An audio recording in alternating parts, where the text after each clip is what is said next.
Today's reading comes from John's Gospel. It's John chapter 6 and verse 35, and then followed by 41 to 51. This follows the feeding of the 5,000 and the pursuit of the crowd across the lake to find Jesus and the disciples. Jesus says in verse 35, "I am the bread of life," Jesus told them. "He who comes to me will never be hungry. He who believes in me will never be thirsty." The people started grumbling about him because he said, "I am the bread of life that came down from heaven." So they said, "This man is Jesus, son of Joseph, isn't he? We know his father and his mother. How then does he now say that he came down from heaven?"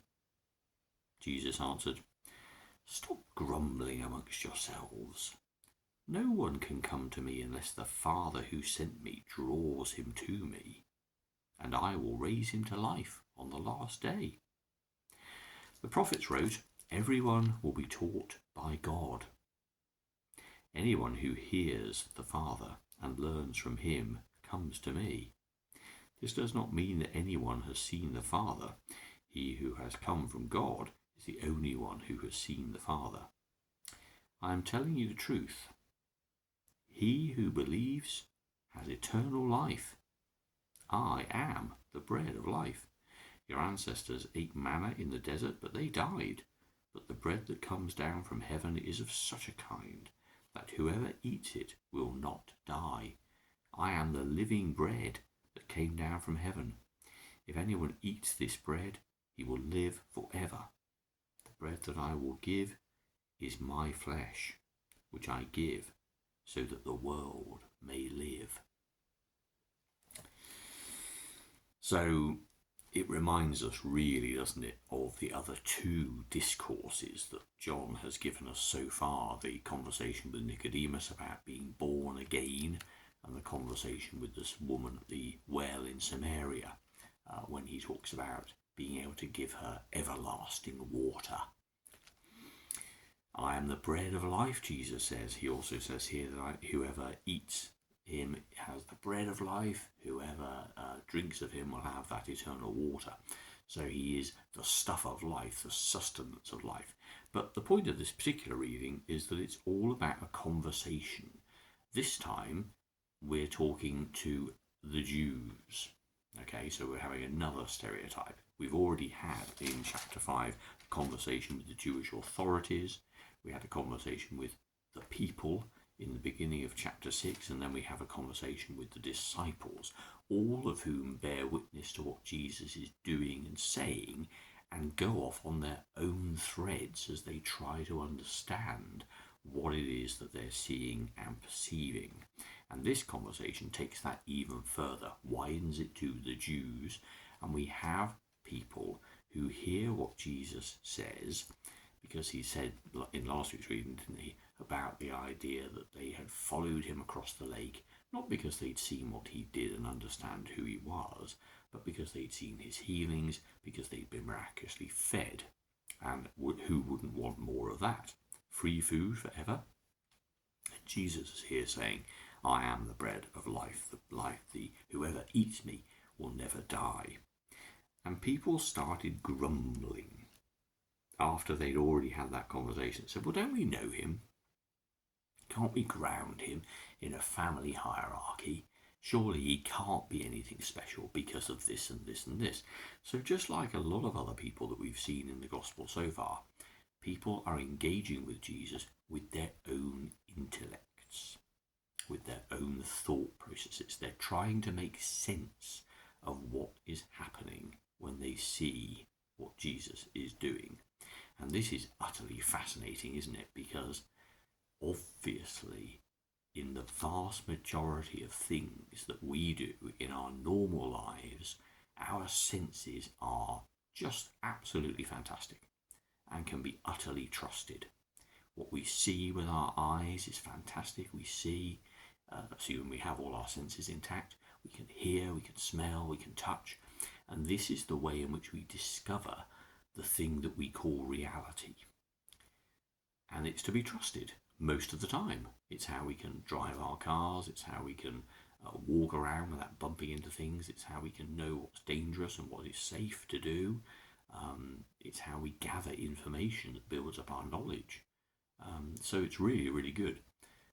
But the point is, of course, that what we see and touch and smell is not everything.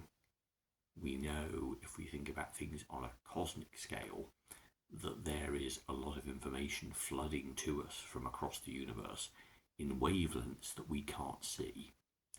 We can build machines which can understand and detect those wavelengths, and we can derive information from them. That's great. But there are things that we cannot see. On a quantum level, obviously, we have no idea about what's going on, because things don't behave anything like the way they do at our macro level. Even if we don't go to a quantum level, we know that, again, if we want to see things like the internal structure of our limb, for example, we need an X-ray, which is a wavelength of light, wavelength of electromagnetic radiation, which we cannot perceive with our eyes. What I'm saying here is that our grasp of reality, even the things we know we can see and touch and feel, is in a narrow band. When we talk of things that are spiritual, a bit like electromagnetic radiation that we can't see, it is something different. And Jesus is trying to engage with the crowd on this different level. If you learn from God by looking at the things that Jesus did, you learn something about God by seeing the things he's doing. He is healing, he is restoring, he is creating, he is building people up, he is going to the outcasts, he's moving amongst the marginalized, he is restoring people who others cast off. He is kindness, he is love. If you can see that, and some of that is with your eyes and your ears, but if you can perceive that, then you can learn about God.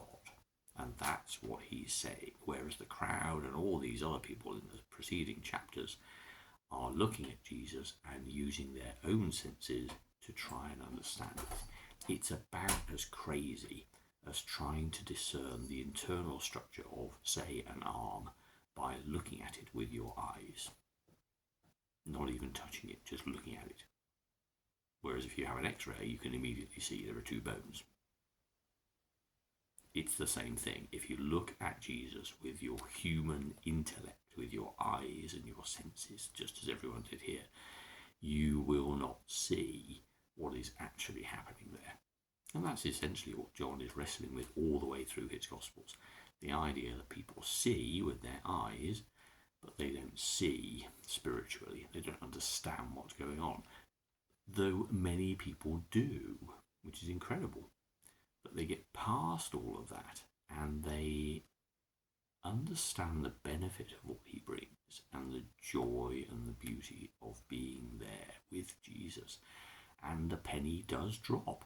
The conversation with the woman at the well at Samaria starts off with a growing and growing and growing revelation to her that he's not just a teacher, he's a prophet, and then he's maybe the Messiah. And she goes and tells other people, and they come and they say, well, we believe now, not because of what you said, but because we've seen it with our own eyes. And he is the Messiah. We believe it.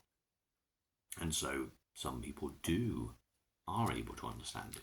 But others, like Nicodemus and here the crowd, are just stuck in their own idea of how things are meant to be. They've seen something, but they've interpreted it in their particular way, using their particular lenses. And here we're talking about the things that are formed from their own expectations, their own prejudices, their own expectations, I guess, is the key thing. And nothing else computes.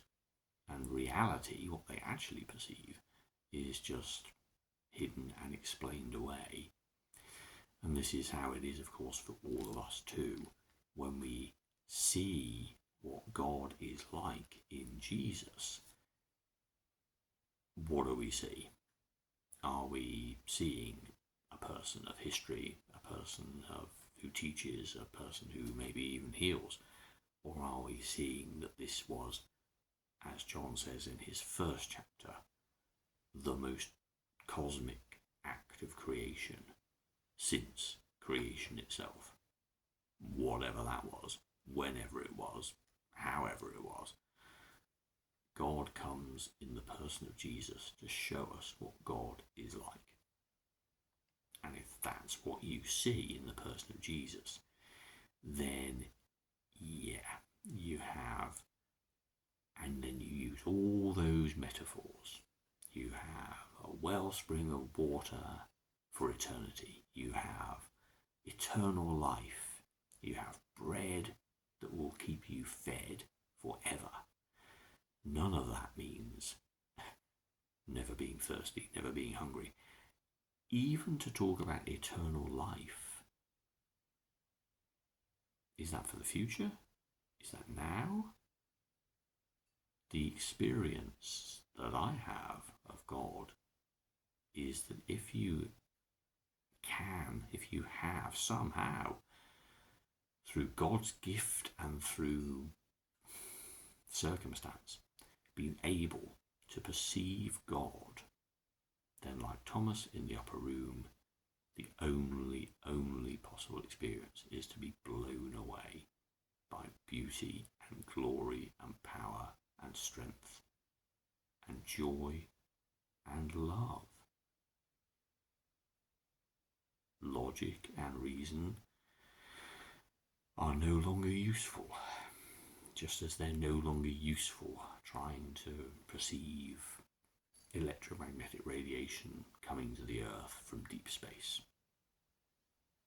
You experience God's love, and then you know it, quote unquote. Then you have it, quote unquote. And all this other picture language that Jesus is talking to people isn't trying to be abstruse. It's simply trying to convey something about a different way of perceiving, a spiritual way of perceiving. And I guess you could argue that one needs to be slightly in tune with the spiritual things of life to even be on God's wavelength. I think God, of course, is always with everyone, always in everything, because God created everything, including us. But our ability to tune in depends very much on whether we believe we have a variable receptor or not. If we're always stuck to one channel, that's all we're going to receive. And that in some ways is what the crowd are doing, isn't it? They're just looking and logicking and mob mentality. And they're getting more and more frustrated because en masse they can assure each other that, yeah, logic and reason is where it's at. And there's nothing to see here apart from this person who we know. Forget what we've just seen him do, but it doesn't compute, so it can't be true. And that's really the biggest obstacle for everyone, isn't it? In coming to an experience of God, can you actually get on that wavelength so that you're receiving what is already being broadcast loud and clear?